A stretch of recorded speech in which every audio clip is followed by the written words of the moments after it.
So today I'm reviewing this Locks box, and I'm actually very excited because I always wanted one of these because I feel like I needed to put some stuff in here.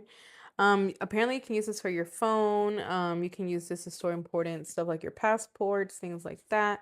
And you just put the code here, and then you click the lock, and then it's supposed to open it.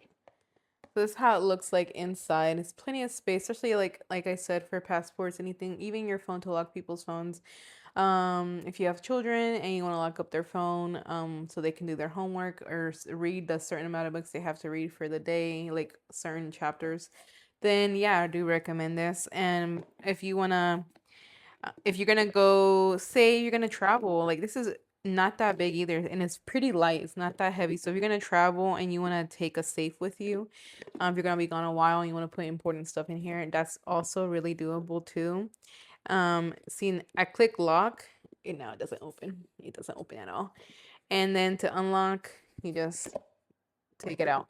I currently don't haven't put a passcode in yet since I just got it. I'm pretty sure it'll work either way with a passcode. With or without a passcode. So I think. Oh yeah, so when it's locked, when it's unlocked, you can't. Wait, is it unlocked? Yeah, when it's locked, you can put the code and set the code, and then once it's unlocked, you can't.